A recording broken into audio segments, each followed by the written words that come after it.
I'm Tracy Sabol. Tonight on EWTN News Nightly, drifting apart. The United States pushes back against Israel's plans for a new offensive in southern Gaza.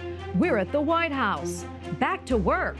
We're also on Capitol Hill, where lawmakers return after a 2-week break. We preview what's on the agenda. Visit to Vietnam, why a high-ranking Vatican official is in the Southeast Asian nation. And spreading the good news. A new diocese in Africa makes a startling discovery over Easter. We'll explain. These stories and more tonight. From EWTN, the Global Catholic Network, this is EWTN News Nightly. Thank you for being with us. Our top story tonight, President Joe Biden's national security advisor addresses Israeli Prime Minister Benjamin Netanyahu's pledge to invade Rafa. The United States says the ground operation would be a mistake. This comes as the war enters its 7th month and prospects for peace remain elusive. White House correspondent Owen Jensen reports. Owen.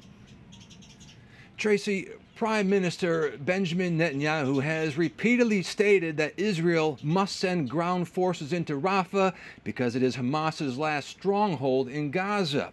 Opponents of such a move fear civilians seeking shelter there will be in danger. Israel insists it has a plan to protect those civilians. Large plumes of smoke seen rising over the Gaza Strip as Israel continues its military campaign against Hamas.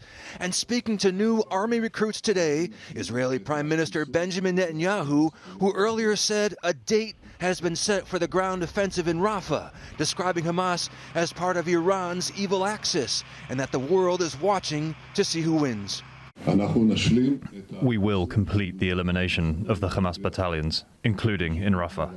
There is no force in the world that will stop us. Many forces are trying to do this, but it will not help, because this enemy, after what it has done, will not do it again. It will cease to exist. As for when a Rafa invasion might happen, President Joe Biden's top diplomat, Secretary of State Antony Blinken, while meeting with the British Foreign Secretary, telling reporters, on Rafa. No, we do not have a date for any Rafa operation, at least one that's been communicated to us by the Israelis. As trucks with aid supplies entered Gaza today through the Rafa crossing, Blinken also said talks with Israel over potential Rafa invasion continue, adding how Israel conducts any further operations in Gaza matters a great deal. The President's been very clear about our concerns, our deep concerns, about Israel's ability to move civilians out of harm's way. For now, starving people, the brink of famine, and no deal yet for the hostages. In the White House press briefing room, National Security Advisor Jake Sullivan adds, let's train the attention where it belongs, which is that the world should say at this moment to Hamas, it's time. Let's go. Let's get that ceasefire. We're ready. I believe Israel is ready, and I think Hamas should step up to the table and be prepared to do so as well. Also today, family members of the hostages met with members of the Biden administration, and then they came outside later on this afternoon to talk to reporters. I asked one parent about the ongoing hostage negotiations. Remember, those hostages abducted more than 6 months ago. Take a listen. And do you believe Hamas has any real intention of cutting a hostage deal? We'll see very shortly. There's a legitimate hostage deal on the table right now. It is completely in Hamas's court, and we will know shortly. We hope within days, if not hours. Now, the mother of one hostage, talking to reporters, called it a productive meeting at the White House and emphasized they don't want any more progress, they want results. At the White House, Owen Jensen, EWTN News Nightly. All right, thank you, Owen. Nearly 100 protesters demonstrating against the war in Gaza shut down the Senate cafeteria today inside the U.S. Capitol.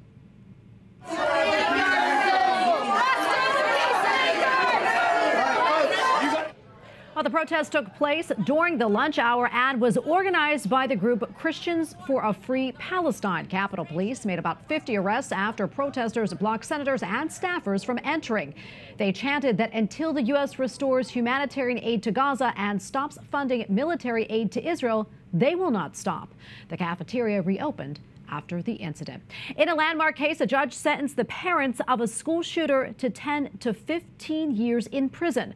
The son of James and Jennifer Crumbley killed 4 students and injured 7 others in 2021. Ethan Crumbley pleaded guilty to all charges and is now spending life in prison. His parents are the first to be held criminally responsible for the actions of their child. Today at their sentencing, the families of the victims spoke out. While you were hiding, I was planning her funeral. And while you were running away from your son and your responsibilities, I was forced to do the worst possible thing a parent could do. I was forced to say goodbye to my Madison. They chose to ignore the warning signs. And now, as we've heard through all of the objections, they continue to choose to blame everyone but themselves.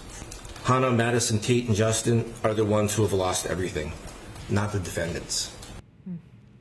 And now to a disturbing arrest of a teen in Idaho accused of planning attacks on churches, all in the name of ISIS. 18-year-old Alexander Mercurio is currently awaiting an appearance in federal court. According to the FBI affidavit, Mercurio came to their attention in 2022. He had expressed support of ISIS online, as well as trying to obtain donations for the terror group. But a few months ago, Mercurio allegedly began planning a suicide attack on Coeur d'Alene Church. According to the criminal complaint, his attack plan involved using flame-covered weapons, explosives, knives, a machete, a pipe, and ultimately firearms. His plan grew more precise as he eventually identified the specific church and date on which he planned to attack. Mercurio planned the attack on the church on April 7th, 2024, a date intentionally selected by him so his attack would occur before the end of Ramadan. Democratic Congressman Mike Quigley put the arrest into perspective. I served 8 years on the House Permanent Select Committee on Intelligence, and I guess what you learn every week is eternal vigilance must be there. Those threats, internationally inspired but domestically drawn out, are a very real threat. Defense policy researcher and counterterrorism expert Sarah Hamouche joins us now. She is the founder and CEO of H9 Defense and a doctoral candidate at American University's School of Public Affairs. Sarah, thank you so much for joining us today. So how concerning is this arrest? This arrest is definitely concerning, Tracy. With on Saturday, the FBI did arrest an 18-year-old individual who they allege was plotting to attack local churches on behalf of the Islamic State. This does show you how recent events like the Moscow attack can impact and inspire individuals within the United States. And also, according to the affidavit that was released, the individual pledged allegiance to the Islamic State and took steps to carry out a terrorist attack in the name of the group. In online conversations with individuals he believed to be fellow ISIS supporters, the defendant allegedly spread ISIS propaganda online. He discussed traveling to join ISIS. He discussed helping the group financially before ultimately he settled on plotting to attack a local church. So this does show, exemplifies also the aspect of the use of homemade explosives, knives, and machete and stolen firearms also showcases how attackers can mobilize minimal resources to inflict maximum casualties. This is a worrying trend that we're seeing in modern terrorism today, where terrorist groups rely on easily accessible low-tech weapons and methods, which demonstrates that they can achieve so much devastating effects with as little and as minimal as resources they can find. Absolutely. I mean, this is considered, of course, a foreign threat on domestic soil. That said, how are people being radicalized here in the United States? They are being radicalized online. Online platforms have become a battleground for radicalizations, with groups like the Islamic State exploiting these digital spaces to spread their ideology, recruit, and train. So these groups in the online space, they tap into the feelings of alienations, offering community and direction to those feeling lost, all while staying hidden behind screens. Social media, encrypted messaging, and forums have become tools not just for these groups to communicate, but also to teach how to execute attacks, making radicalization a global issue that is not confined by geography anymore. Yeah, and Sarah, what's the significance of targeting a church? Why target a church? So the targeting of church and other religious sites is usually to instill fear and get media attention, but it's not just that. It brings an aspect of their ideological war. They label their enemies, notably the U.S. and Christians, as crusaders. Their propaganda, from videos to magazines, calls for attacks against the West, framing it as a religious conflict to rally support and justify their terrorism as a form of jihad and resistance. So this strategy aims to create division, spread fear, and challenge the openness of religious communities. So it encourages lone actors to hit symbols of what they see as enemy territory, thereby impacting the balance between security and accessibility of these spaces. Well, Sarah, thank you so much for weighing in and for your insights. We really appreciate it. Of course. Thank you so much, Tracy. Well, here in Washington, President Joe Biden says that he wants wealthy people and big corporations to pay more taxes, adding that he would use the money to expand programs like child care, home care, and paid family and medical leave. If we want the best economy in the world, we have to have the best caregiving economy in the world. We really do. They're not inconsistent. They're consistent. Well, the White House says the president's proposed budget would help low and middle income families afford child care from birth until kindergarten. It would also restore the expanded child tax credit and offer more home care to people with disabilities. Republicans say these are just examples of the president's tax and spend budget proposals.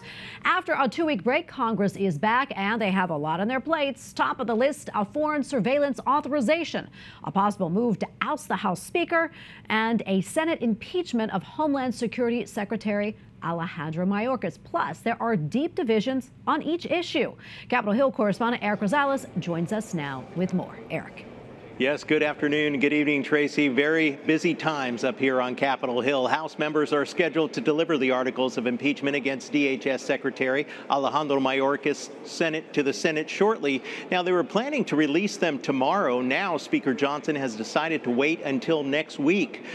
You might recall it was 2 months ago after the House narrowly voted to impeach Mayorkas. Now, Senate Majority Leader Chuck Schumer may hold a vote to dismiss and bypass a trial, but Republicans are saying not so fast. This would be a dangerous precedent to set. It would give future Senates carte blanche to dispense with serious charges against our nation's most senior officials. The Texas senator adds it's the Senate's constitutional duty to hold a trial. A majority of Republicans accuse Secretary Mayorkas of refusing to enforce immigration laws at the border. Democrats say Republicans simply have a policy disagreement with the White House. I think the charges are absurd. There's no evidence, zero evidence, that he's committed an impeachable offense. Utah Republican Senator Mitt Romney agrees with Democrats. This is not going to result in a conviction because the test of a high crime or misdemeanor being committed has not been alleged, and as a result of that, there will not be a conviction.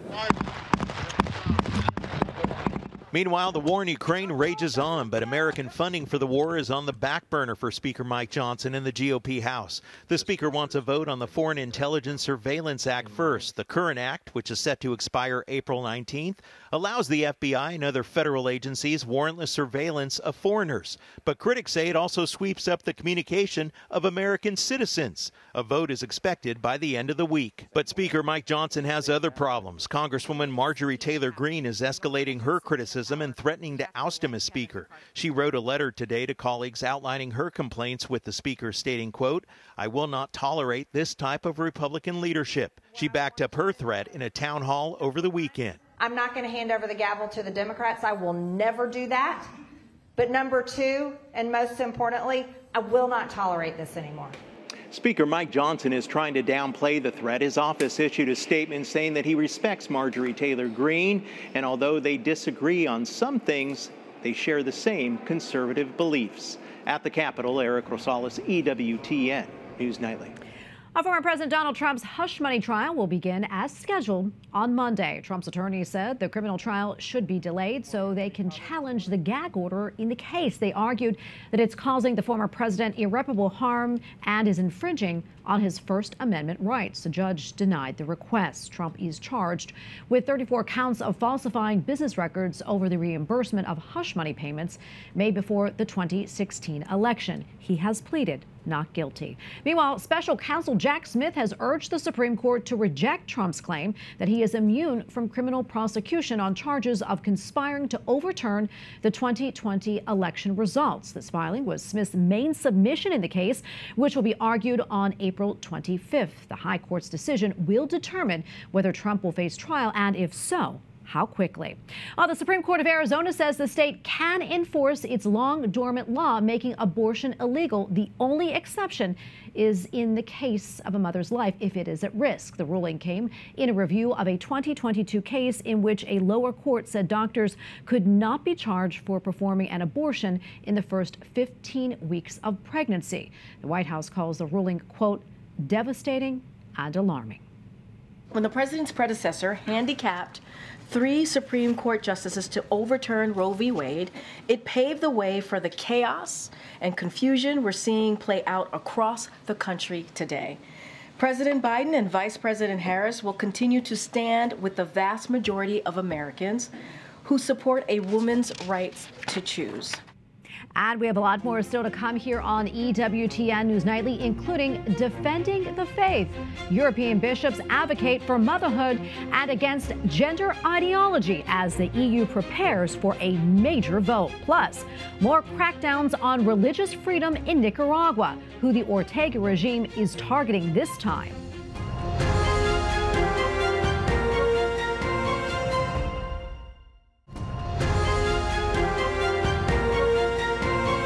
Welcome back. A priest in Poland found guilty of sex and drug crimes has been sentenced to 18 months in jail. The priest was charged after a man reportedly collapsed during an orgy inside the priest's home. The diocese did not immediately respond to a request for comment from Reuters.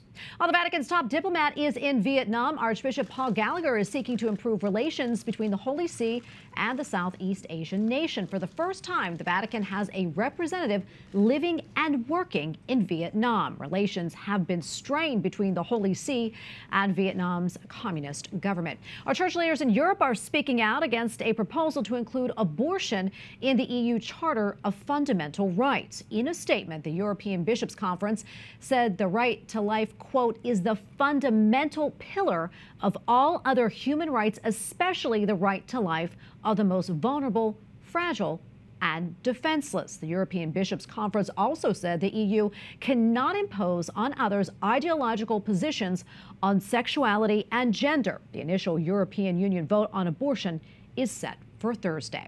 In Nicaragua, the Ortega regime has sentenced nearly a dozen Christian leaders to 12 to 15 years in prison and ordered them to pay a collective fine of $880 million. The 11 ministry leaders were with Puerta de la Montaña, or Mountain Gateway, an offshoot of a church in Texas. They were convicted of money laundering after holding successful evangelistic events across Nicaragua. Here in the United States, Republican Senators Rick Scott, Ted Cruz, Katie Britt, and Tommy Tuberville have asked the Biden administration to, quote, implement strong targeted sanctions following the repeated and escalating violations of religious freedoms in Nicaragua.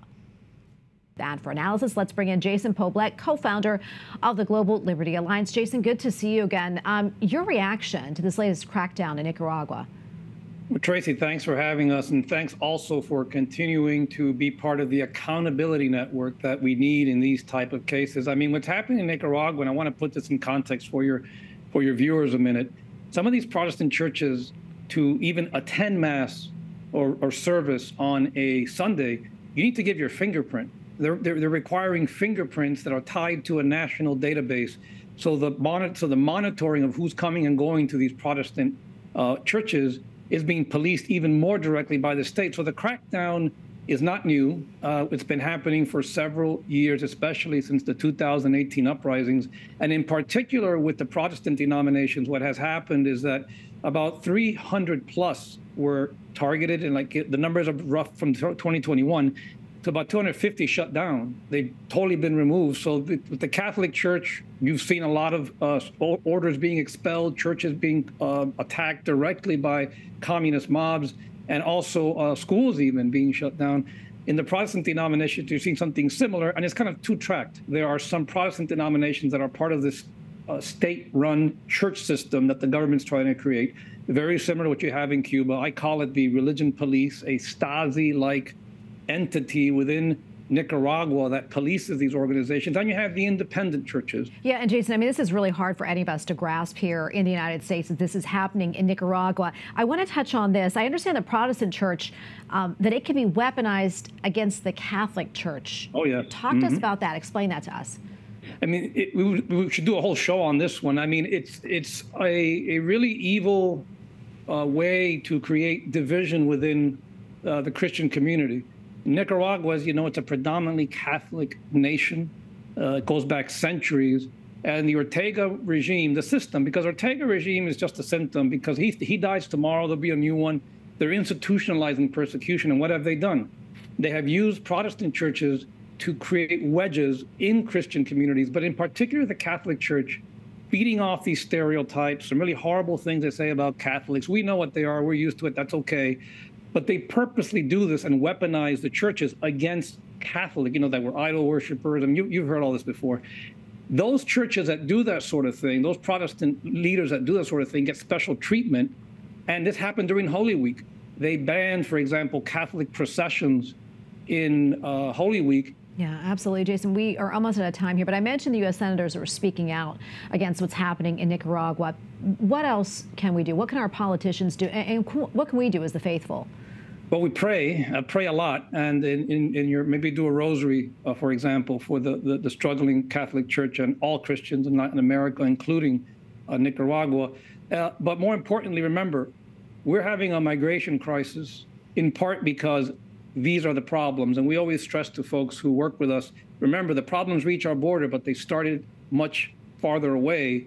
This is why these things are happening. So urge your senators, your congressmen, tell them to, write letters. They can go to our website. We can give them sample letters and get out there and speak. Do more of this. This is part of an accountability process. We have to first talk about it, bear witness to it, bring good people along to these battles. There's a lot of great liberty defenders, religious defenders in the Catholic Church, and we will find our way through this. This is not the first time we have battled these people, but it will take time and patience, and a lot more than sanctions, by the way. Yeah. So. Well, Jason, we are appreciative for everything that you do. We're going to stay on this, and thank you, my friend. God bless you. Thank you for having us, Tracy. God bless you, too. Up next on EWTN News Nightly, Infinite Dignity. A newly released Vatican document challenges surrogacy and gender theory. We have a report from the Vatican. Plus, despite all the attacks on Christians in Nigeria, learn why one diocese is offering signs of hope.